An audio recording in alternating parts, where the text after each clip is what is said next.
नमस्कार, जनवार्तामध्ये आपल्या सगळ्यांचं स्वागत। सर्वप्रथम पाहूया ठळक बातम्या। गर्भलिंगाचे निदान करून गर्भपात करणाऱ्या सदाशिव पेठेतील रानडे हॉस्पिटल आणि नमित डायग्नोसिस सेंटरवर छापा। 16 ऑगस्टपासून आंदोलन करण्यावर आपण ठाम असून केंद्राने जंतर मंतरची परवानगी नाकारल्यास जेलमधूनच आंदोलन करू, अण्णा हजारे यांचा इशारा। DS कुलकर्णी फाउंडेशनच्या वतीने देण्यात येणारा DSK सेल्फ मेड मॅन पुरस्कार अशोक खाडे यांना प्रदान।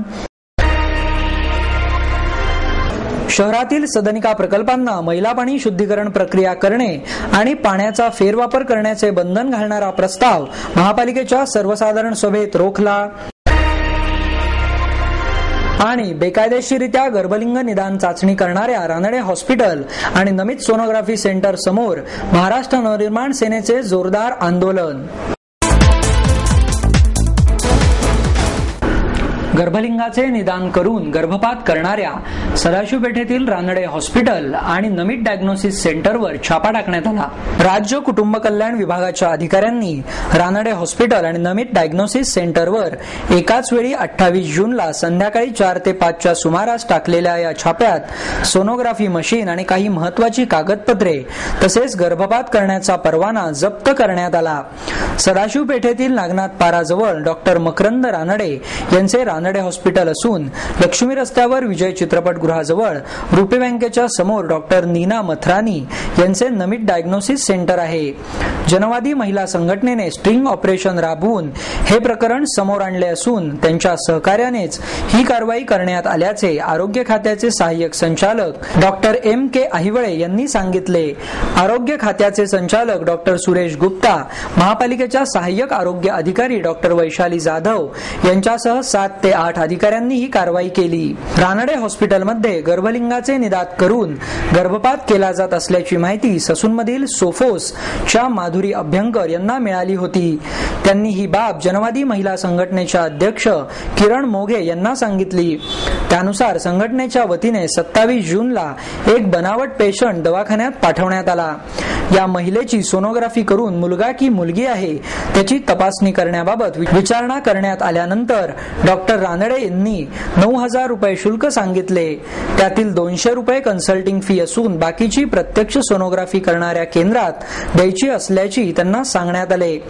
डॉक्टर रानडे यांच्याकडून एक पावती देण्यात आली आणि त्यांना नमित डायग्नोसिस सेंटरमध्ये जाण्यास सांगण्यात आले। तेथील रिपोर्ट आल्यावर गर्भपात करण्याचा निर्णय घेऊ असे डॉक्टर रानडे बोलले होते, अशी माहिती डॉक्टर अहिवळे यांनी दिली। सोनोग्राफी करून लिंगनिदान करण्यास कायद्याने बंदी घालण्यात आली आहे। ही बंदी कोणी मोडली तर संबंधितास 3 वर्षांपर्यंत सक्तमजुरी आणि 5,000 रुपयांपर्यंत दंड होऊ शकतो, असेही डॉक्टर अहिवळे यांनी सांगितले। 16 ऑगस्टपासून आंदोलन करण्यावर आपण ठाम असून सरकारने जंतर मंतरवर परवानगी नाकारल्यास जेलमधून आंदोलन करू, असा इशारा अण्णा हजारे यांनी दिला। पुणे श्रमिक पत्रकार संघाच्या वतीने आयोजित केलेल्या वार्तालाप कार्यक्रमात अण्णा बोलत होते। अण्णा बाबांपासून आपण 4 हात दूरच असतो, अशा शब्दात केंद्रीय कृषी मंत्री शरद पवार यांनी हजारे यांच्या आंदोलनावर टिप्पणी केली होती। त्यावर भाष्य करताना अण्णा म्हणाले, शरद पवार हे दूर आहेत, ही माझ्यासाठी चांगली गोष्ट आहे। ते माझ्याजवळ आले नाहीत, त्यामुळे मी सध्या काहीतरी करू शकतोय। लोकपाल विधेयकासंदर्भात भूमिका स्पष्ट करण्यासाठी 29 जून 2011 पासून दिल्लीत भाजपसह सर्व विरोधी पक्षांच्या नेत्यांच्या आपण भेटी घेणार आहोत। रामदेव बाबा यांच्या आंदोलनाप्रमाणे अण्णांचे आंदोलनही चिरडून टाकण्याची भाषा केंद्र सरकारकडून केली जात आहे। याबाबत हजारे म्हणाले, आम्ही जंतर मंतरवर उपोषणास बसण्याचा निर्णय घेतला आहे। तेथे परवानगी नाकारली जाणार, 144 कलम लावले जाणार, हे आम्हाला अपेक्षितच आहे। तेथे परवानगी नाकारली तर मग आम्ही राजघाटवर बसू आणि शेवटी तेथेही बसू दिले नाही तर तुरुंगात जाऊन आंदोलन करू। तेथे आम्हाला आंदोलन करण्यापासून कोणीही रोखू शकत नाही।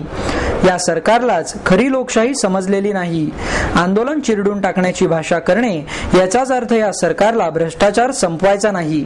रामदेव बाबा आणि अण्णा स्वतःसाठी काहीही मागत नाहीत. त्यामुळे रामदेव बाबांच्या आंदोलनावर काठी चालवली, माझ्यावर गोळ्या चालवा, देशहितासाठी त्या गोळ्या खाण्याची माझी तयारी आहे, असा पुनरुच्चार त्यांनी केला. आमच्या मागण्यांबाबत आम्ही ठाम आहोत. त्यासाठी देशभर दौराही करणार आहोत. याचाच एक भाग म्हणून 29 जून पासून सर्व विरोधी पक्षांच्या नेत्यांना भेटणार आहोत. त्यात भाजप, सर्व डावे पक्ष यांचा समावेश असून काँग्रेस अध्यक्षा सोनिया गांधी यांनाही आपण भेटणार आहोत. याशिवाय काही मुस्लिम समाजाच्या नेत्यांनी, ख्रिश्चन धर्माच्या प्रमुखांनीही आपल्याशी चर्चा करण्यास निमंत्रण दिले आहे. राष्ट्रीय स्वयंसेवक संघासोबतही आपण चर्चा करणार आहोत. कोणाशीही चर्चा करण्याचे आपल्याला वावडे नाही. सर्वांना बरोबर घेऊनच भ्रष्टाचार निर्मूलनाचा लढा एकसंघपणे लढायचा आहे, असेही त्यांनी स्पष्ट केले. रामदेव बाबा यांना या आंदोलनात भाग घेऊ देण्याबाबत आमच्या काही अटी आहेत. त्याबाबत त्यांच्याशी आम्ही चर्चा करणार आहोत. आमच्या अटी मान्य असतील तर त्यांना परवानगी देऊ, असेही यावेळी अण्णा हजारे यांनी स्पष्ट केले. डीएसके फाउंडेशनच्या वतीने देण्यात येणारा डीएसके सेल्फ मेड मॅन पुरस्कार अशोक खाडे यांना प्रदान करण्यात आला. देशाच्या प्रगतीसाठी अत्याधुनिक तंत्रज्ञान परवडेल अशा किमतीत सर्वसामान्यांच्या हाती पडायला हवे, अशी अपेक्षा ज्येष्ठ शास्त्रज्ञ डॉक्टर रघुनाथ माशेलकर यांनी व्यक्त केली. डीएस कुलकर्णी फाउंडेशनच्या डीएसके सेल्फ मेड मॅन पुरस्काराने दास ऑफ शोअर इंजिनिअरिंगचे संचालक अशोक खाडे यांचा गौरव डॉक्टर माशेलकर यांच्या हस्ते करण्यात आला. डीएसकेच्या वाढदिवसानिमित्त या पुरस्काराचे वितरण करण्यात आले. यावेळी वैशाली माशेलकर, हेमंती कुलकर्णी, शिरीष कुलकर्णी आणि अमित कुलकर्णी आदी मान्यवर उपस्थित होते. कुलकर्णी यांचा गौरव करताना डॉक्टर माशेलकर म्हणाले, तुम्ही व्यक्ती नसून संस्था आहात. एखाद्या संस्थेप्रमाणेच तुमचे कार्य सुरू आहे. इमारती उभारण्याचा तुमचा व्यवसाय असला तरी राष्ट्र उभारणीचे काम तुम्ही करीत आहात. यावर डीएसके म्हणाले, ग्राहकांच्या समाधानासाठी काम करीत आलो. समाजाकडून मिळालेला निधी समाजासाठीच खर्च करत आहे. पुरस्काराच्या रूपाने मिळालेल्या 1 लाख रुपयांच्या निधीत स्वतःकडील 11,000 रुपयांची भर घालून हा निधी खाडे यांनी ज्येष्ठ समाजसेविका सिंधुताई सपकाळ यांना दिला. निसर्गसेवक रमेश गोडबोले, एकलव्य बालशिक्षण आरोग्य न्यासाच्या इंद्रायणी गावस्कर, प्रसन्न ऑटिझम सेंटरच्या पद्मजा गोडबोले आणि साधना गोडबोले, नवसमाज निर्माण मंडळाच्या ॲडव्होकेट रमा सरोदे यांनाही मदत देण्यात आली. 1 जुलैला बालेवाडीत राज्यस्तरीय शेतकरी गौरव समारंभ होणार असल्याची माहिती राज्याचे कृषी मंत्री राधाकृष्ण विखे पाटील यांनी पत्रकार परिषदेत दिली.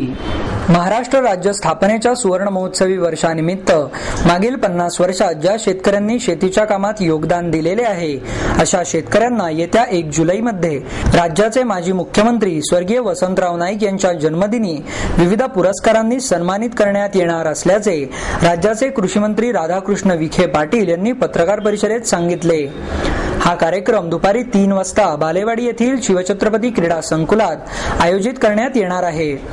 राज्याचे मुख्यमंत्री पृथ्वीराज चव्हाण, उपमुख्यमंत्री अजित पवार, चेन्नई येथील रिसर्च फाउंडेशनचे अध्यक्ष MS स्वामीनाथन यांच्या उपस्थितीत होणाऱ्या या कार्यक्रमात डॉक्टर पंजाबराव देशमुख कृषीभूषण, जिजामाता महिला कृषीभूषण, वसंतराव नाईक शेतीनिष्ठ आणि उद्यान पंडित पुरस्कार देऊन शेतकरी, विविध विद्यापीठांचे माजी कुलगुरू, माजी कृषी मंत्री यांचा सन्मान केला जाणार आहे. वाढत्या लोकसंख्येनुसार अन्नधान्याची गरज, उपलब्ध जमिनीतून जास्त उत्पादन घेण्याच्या दृष्टीने कृषी विद्यापीठ, कृषी संशोधन केंद्र यातील पीक उत्पादन वाढीचे नवीन तंत्रज्ञान शेतकऱ्यांपर्यंत पोहोचवण्याचे काम कृषी विभागाने केलेले आहे. यातून मागील 50 वर्षात जुन्या आणि सध्याच्या युगातील नव्या शेतकऱ्यांनी कृषी क्षेत्रात मोठे योगदान दिले आहे. त्यांच्या कार्याचा गौरव करण्याचा कार्यक्रम घेण्याचा निर्णय राज्याच्या कृषी विभागाने घेतला आहे.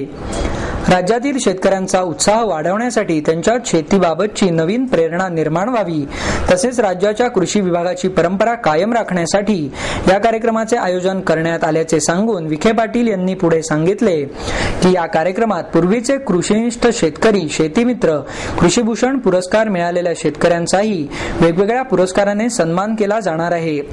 यावेळी बालेवाडी येथील संकुलात कृषी प्रदर्शन भरवले जाणार आहे। प्रदर्शनात शेती संदर्भातील नवीन तंत्रज्ञान या विषयावरील माहिती शेतकऱ्यांना समजून देण्यासाठी सुमारे 40 स्टॉल उभारण्यात येणार आहेत। कार्यक्रमाची तयारी पूर्ण झालेली आहे। आदिवासी भागातील मुलांना शेतीचे ज्ञान अवगत होण्यासंदर्भात विखे पाटील यांनी सांगितले की आदिवासी भागातील मेळघाट परिसरात पंजाबराव कृषी विद्यापीठाच्या सहकार्याने आदिवासी मुलांना शेतीचे शिक्षण दिले जाणार आहे। यासाठी राज्य शासनाच्या वतीने पंजाबराव कृषी विद्यापीठाला 50 एकर जागा प्रयोग म्हणून दिली आहे। या विद्यापीठातून शेतीचे शिक्षण पूर्ण झालेल्या आदिवासी मुलांना शेतीच्या कामात सामावून घेतले जाणार असल्याचेही त्यांनी यावेळी सांगितले।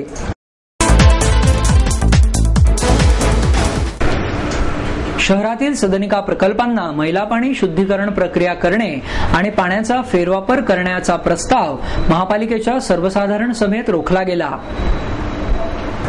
आयुक्तांनी सादर केलेला हा प्रस्ताव फेरविचारासाठी पुन्हा पाठवावा आणि नव्या विकास आराखड्यात त्याचा विचार करावा अशी सूचना यावेळी सर्वपक्षीय नगरसेवकांनी केली। पाण्याचा फेरवापर करणे, नदी प्रदूषण रोखणे यासाठी मैला पाण्याचे शुद्धीकरण आवश्यक आहे। मात्र त्याची अंमलबजावणी कशा पद्धतीने व्हावी यासाठी नागरिकांना विश्वासात घेतले पाहिजे असे मत अनिल शिरोळे यांनी मांडले। हडपसर येथे बांधा, वापरा आणि हस्तांतरित करा या बीओटी तत्वावरील मंडई उभारण्याच्या प्रकल्पाला सर्वसाधारण सभेत एकमुखी विरोध करण्यात आला। विशेष म्हणजे आमदार महादेव बाबर यांच्यासह हडपसर सर्वपक्षीय नगरसेवकांनी एकी दाखवली। हडपसर येथे 8 मजले असलेली मंडई उभारण्याचा निर्णय महापालिकेने 2 वर्षांपूर्वी घेतला होता। बीओटी तत्वावरील प्रकल्पामध्ये 80% वाटा विकासाला आणि 20% गाळेधारकांना मिळणार होता। मात्र या ठिकाणी छोट्या दुकानदारांची संख्या 450 वरून 750 पर्यंत कशी काय वाढली, त्यासाठी कोणी पैसे घेतले या भ्रष्टाचाराचा खुलासा करण्याची मागणी माजी महापौर राजलक्ष्मी भोसले यांनी केली। मध्यवर्ती शहराच्या 1987च्या विकास आराखड्यातील सार्वजनिक हिताची आरक्षणे ताब्यात घेण्यास प्रशासन टाळाटाळ करीत आहे। त्यामुळे शहरातील आरक्षित जागांवर मोठ्या प्रमाणात अतिक्रमणे सुरू आहेत असा आरोप करून सर्वपक्षीय नगरसेवकांनी प्रशासनाला धारेवर धरले। सभागृह नेते सुभाष जगताप आणि नगरसेवक दत्तात्रय धनकवडे यांनीही महापालिकेच्या जागांवर परस्पर राज्य शासनाचे अधिकारी निर्णय घेत असल्याचा प्रकार निदर्शनास आणून दिला। राज्य शासनाकडील सुधाकर देशमुख आणि कामा हराळे यांना महापालिकेत रुजू करून घेण्याचा प्रस्ताव काँग्रेस, शिवसेना आणि भारतीय जनता पक्षाच्या नगरसेवकांनी एकत्रितरित्या हाणून पाडला। राज्य शासनाने धाडलेले अधिकारी प्रत्येक वेळी महापालिकेने स्वीकारू नयेत, नाहीतर मग सरळ सगळेच अधिकारी शासनाला पाठवण्यास सांगावे अशी भूमिका या नगरसेवकांनी घेतली। त्यामुळे हा प्रस्ताव मंजूर करून घेण्यासाठी आग्रही असलेल्या राष्ट्रवादीची पुरती कोंडी झाली। महापालिकेत सध्या 27 अधिकारी राज्य शासनाने पाठवलेले आहेत। या अधिकाऱ्यांमुळे पालिकेच्या मूळच्या अधिकाऱ्यांच्या बदल्या थांबतात। शासनाने पाठवलेले अधिकारी प्रतिनियुक्तीवर येतात, त्यामुळे स्थानिक अधिकारी मागे पडतात। आमचा विरोध वैयक्तिक अधिकाऱ्यांना नाही, मात्र शासनाकडून आलेले किती अधिकारी महापालिकेने स्वीकारायचे यावर कुठेतरी मर्यादा असली पाहिजे। त्यामुळे हा निर्णय पुढच्या महिन्यात घेऊ अशी भूमिका काँग्रेसची होती। मात्र याच सभेत हे प्रस्ताव मंजूर झाले पाहिजेत असा आग्रह जगताप यांनी धरला। त्यास राष्ट्रवादीचे नगरसेवक ॲडव्होकेट निलेश निकम यांनी साथ दिली। अखेरीस प्रस्ताव तहकुबीसाठी मतदान घेण्यात आले। त्यावेळी राष्ट्रवादी काँग्रेस आणि महाराष्ट्र नवनिर्माण सेनेचा पराभव झाला। काँग्रेस, शिवसेना आणि भाजप पक्षाच्या इच्छेप्रमाणे देशमुख आणि हराळे यांना रुजू करून घेण्याचा प्रस्ताव पुढे ढकलावा लागला। बेकायदेशीररित्या गर्भलिंग निदान करणाऱ्या रानडे हॉस्पिटल आणि नमित डायग्नोसिस सेंटरवर महाराष्ट्र नवनिर्माण सेनेच्या वतीने निदर्शनं करण्यात आली। मनसेच्या महिला आघाडीच्या शहराध्यक्षा सुशीला नेटके आणि कसबा विभाग अध्यक्ष रवींद्र खेडेकर यांच्या नेतृत्वाखाली हे आंदोलन करण्यात आले। यावेळी मनसेच्या कार्यकर्त्यांनी रानडे यांच्या हॉस्पिटलचे बोर्ड फाडले, काही बोर्डना काळे फासले, डॉक्टर चोर हत्यारा आहे असा मजकूरही लिहिला। लक्ष्मी रस्त्यावरील नमित सोनोग्राफी सेंटरच्या बोर्डालाही मनसेच्या कार्यकर्त्यांनी काळे फासले। रानडे हॉस्पिटलमध्ये बेकायदेशीररित्या गर्भलिंग निदान केले जात असल्याचा पर्दाफाश जनवादी महिला संघटनेच्या किरण मोगे यांनी केला। त्यानंतर मनसेने या डॉक्टरांच्या विरोधात हे आंदोलन केले। या डॉक्टरवर यापूर्वीही अशा प्रकारची कारवाई झाली, तरी पण या डॉक्टरने पुन्हा अशा प्रकारचा गुन्हा केला असल्याचे खेडेकर यांनी यावेळी सांगितले। मकरंद रानडे याला अटक करावी अशी मागणी यावेळी सुशीला नेटके यांनी केली।